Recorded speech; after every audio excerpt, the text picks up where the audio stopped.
जय जय श्री राधे श्याम। कैसे हैं आप लोग? विश्वास से बहुत ही कुशल मंगल होंगे और उतने ही कुशल मंगल ढंग से आपका अध्ययन भी चल रहा होगा। अगर मैं आपसे कहूँ कि बिना गुरुकुल गए, बिना किसी से हेल्प मांगे आप कुशल वक्ता बन सकते हैं। कुशल वक्ता मतलब भागवत अच्छे से कह सकते हैं आप। भागवत प्रवक्ता आप घर बैठे केवल और केवल चंद महीनों में आसानी से सीख सकते हैं। तो क्या आप विश्वास मानेंगे? यदि नहीं तो रिजल्ट देखिएगा। जो लोग हमसे सीख रहे हैं एक बार आप उनसे संपर्क करिएगा, आपको स्वतः समझ में आ जाएगा कि आज के डिजिटल युग में घर बैठे भी भागवत सीखी जा सकती है। समय कैसा था, आपको अगर समझाने का प्रयास करें, समय कैसा था। अगर हम थोड़ा आपको कुछ पिछले वर्षों में लेके जाएं तो कैसा था। एक पद्धति स्टार्ट की गई कि लोगों को भागवत सिखाया जाए, कथा सिखाया जाए। तो वहाँ एक समस्या है कि कथा सिखाने के लिए अगर हम घर घर जाएंगे तो एक गुरु का हजारों घर में जाना संभव नहीं है। ये विचार किया गया, बिल्कुल सत्य था कि मान लीजिए एक गुरु है। गुरु कितने हैं? एक है। ये एक गुरु है और विद्यार्थी कितने हैं? ए विद्यार्थी, ए विद्यार्थी, ए विद्यार्थी, ए विद्यार्थी, ए भी विद्यार्थी, ए भी विद्यार्थी, ए भी विद्यार्थी, ए भी विद्यार्थी, ए भी विद्यार्थी। यानी गुरु एक हैं लेकिन विद्यार्थी कितने हैं? अनेक विद्यार्थी हैं। तो एक गुरु सबके घर में जाकर के उनको भागवत नहीं सिखा सकता। यह संभव नहीं है कि एक गुरु पहले यहाँ जाए, फिर यहाँ जाए, फिर यहाँ जाए और सबको घर घर जा कर के विद्या दे। तो समस्या का निराकरण करने के लिए क्या कहा गया कि ठीक है गुरु नहीं आ सकते घर, लेकिन जो छात्र हैं वो तो गुरु के घर आ सकते हैं। तो क्या अभी तक क्या होता था, गुरु को ले जाने की पद्धति थी, लेकिन अब चेंज हो गया। अब यहाँ गुरु से गुरुकुल बन गया। क्या बन गया? गुरुकुल बन गया। अब गुरुकुल में सारे बच्चे आने लगे। गुरुकुल में क्या आने लगे? सारे बच्चे गुरुकुल पढ़ने आने लगे। कहा कि ठीक है गुरु नहीं जा सकते हैं छात्रों के घर, लेकिन छात्र तो जा सकते हैं गुरु के घर सीखने। यह पद्धति बहुत ही उत्तम थी और बहुत दिन तक चली, अभी भी चल रही है। क्या था? गुरु को पहले सब बच्चों के घर जाना था, जो संभव नहीं था। कुछ दिन यह पद्धति भी चली, गुरु घर घर जाकर के ज्ञान देते, प्रवचन देते और उनको समझाने का प्रयास करते, लेकिन इस पद्धति में उतना दम नहीं था। फिर पद्धति को बदला गया। बदला क्या गया कि गुरुकुल में सब बच्चे आ जाएं। क्या आ जाए?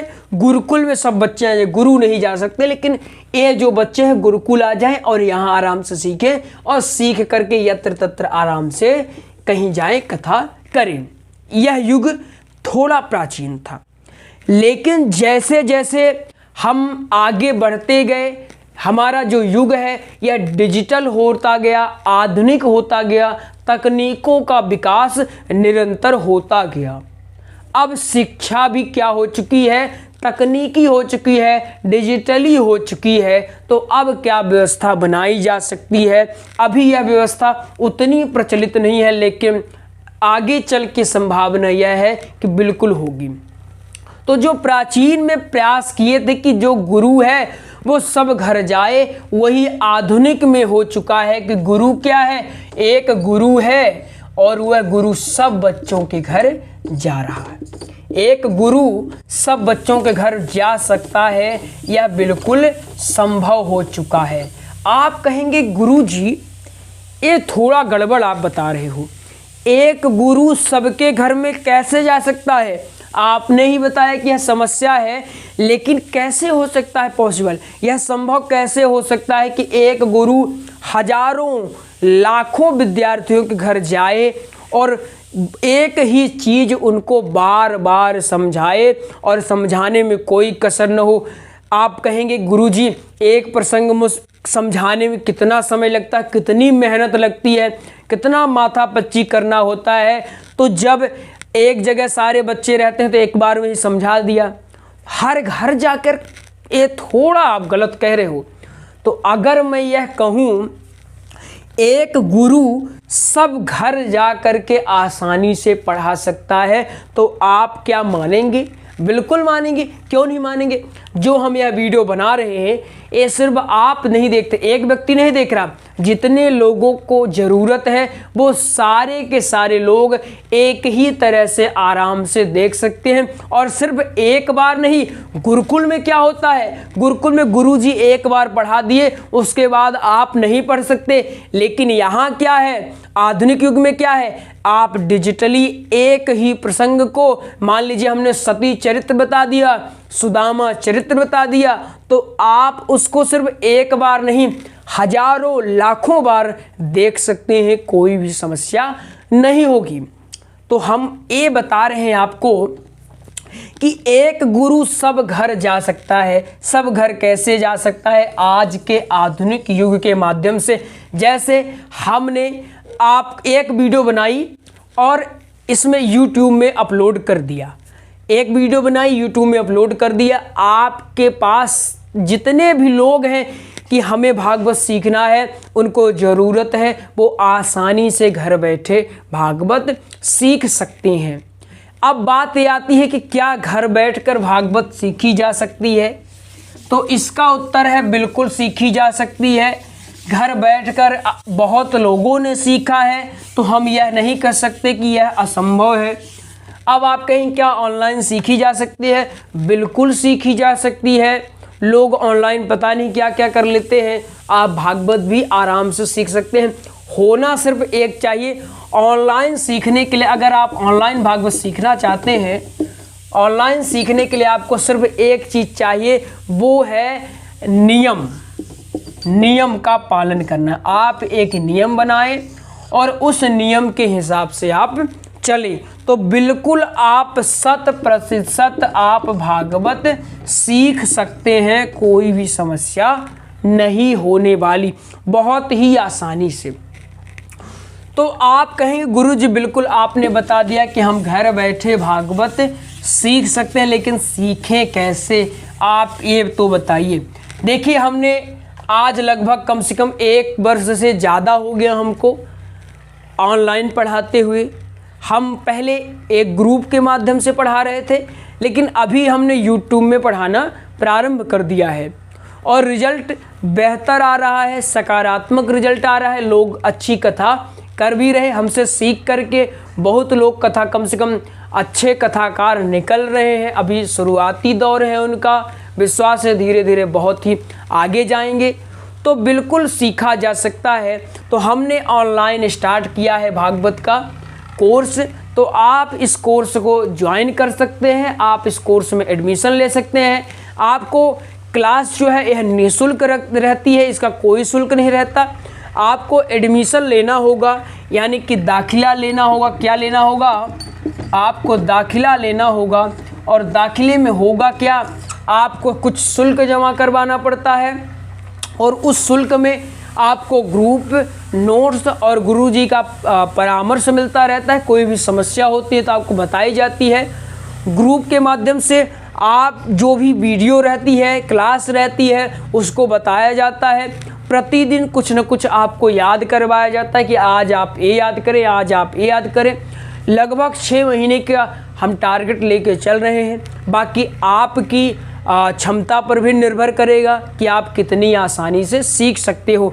तो हमने भागवत जी का नोट्स भी तैयार करवा दिया है, बहुत ही बेहतर उपयुक्त नोट्स तैयार करवाया है, और हमें विश्वास है कि अगर एक बार आपने अच्छे से अध्ययन उसका कर लिया तो आप बहुत ही अच्छी कथा कर लेंगे। क्योंकि उस नोट्स में हम इतनी जानकारी दे दिए हैं कि आप जो मंच में बैठ के बोलना होता है, यानी प्रसंग, दृष्टांत, दोहे, भजन, सारी की सारी चीज़। जैसे नोट्स में क्या है, प्रसंग है, आपका प्रसंग मिलेगा, श्लोक मिलेगा, दोहे मिलेंगे, सबसे महत्वपूर्ण दृष्टांत भी मिलेगा। आपको पहली बार ऐसा नोट्स मिलेगा जिसमें आपको दृष्टांत भी दिया है व्याख्या करने के लिए, भजन भी मिलेगी, सारी झांकियों के बारे में जानकारी है उसमें। झांकियाँ भी आपको मिल जाएंगी। ये नोट्स का सारा ये आपको इतनी चीज़ें सिर्फ आपको एडमिशन लेते समय मिल जाएंगे। तो आप कहेंगे गुरुजी ये तो एडमिशन का बता दिया, लेकिन एडमिशन करवाना कैसे है, तो आपको बता देते हैं एडमिशन करवाना कैसे। जो लोग इच्छुक हैं कि हमको एडमिशन करवाना है वो लोग क्या कर सकते हैं, इस नंबर में 8269386376 आपके स्क्रीन पर भी नंबर आ रहा होगा, तो आप लोग इस नंबर में कांटेक्ट करें 8269386376। इस नंबर में आप कांटेक्ट करें, आपको और भी बेहतर जानकारी प्राप्त हो जाएगी।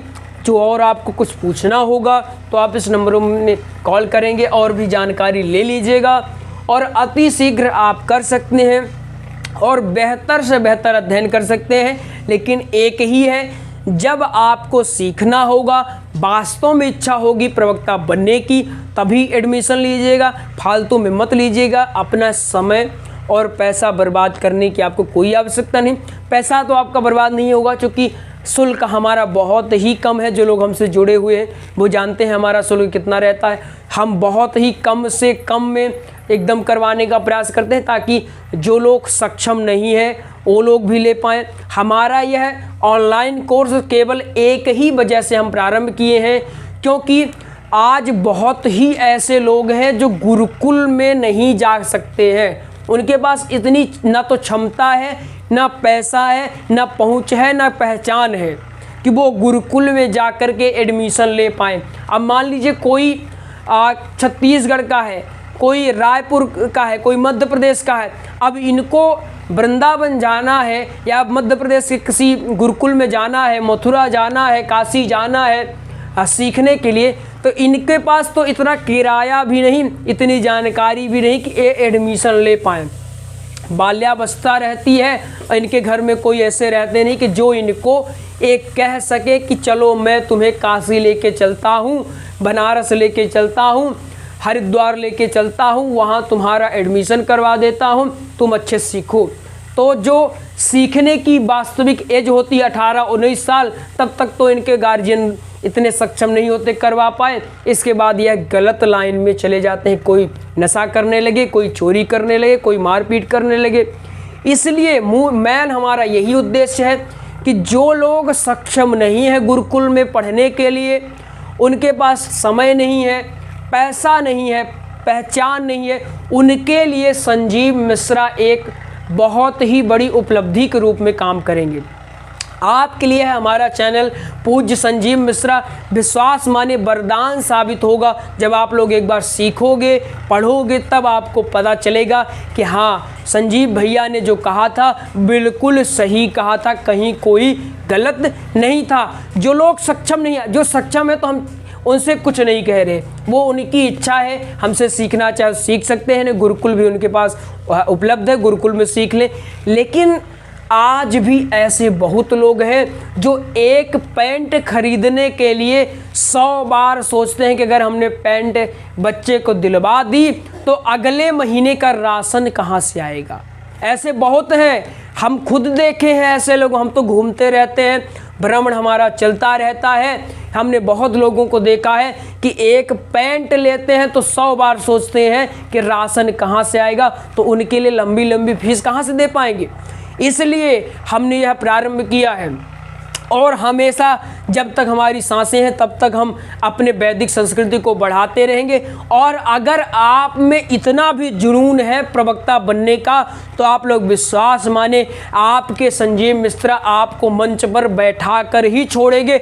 बस आप में लगन होनी चाहिए, जज्बा होना चाहिए, जुनून होना चाहिए। अगर ये चीज़ें आप में है, समय आपको देना पड़ेगा और आप लोग विश्वास माने अच्छी कथा सीख सकते हैं। बाकी मेहनत हमें करना है, आपको करना है। हम जो यहाँ पढ़ाते जाएं, आपको वो सारी की सारी चीज़ें पढ़ना है, दोहराना है, याद करना है, अपने से करना है, जिम्मेदारियों को समझना है और बिल्कुल अध्ययन करना है। तो जिनको एडमिशन लेना है वो दिए गए नंबरों में कॉल कर लेंगे और भी बेहतर जानकारी आपको मिल जाएगी। तो चलिए मिलते हैं अगले प्रसंग में, तब तक के लिए जय जय श्री राधे श्याम।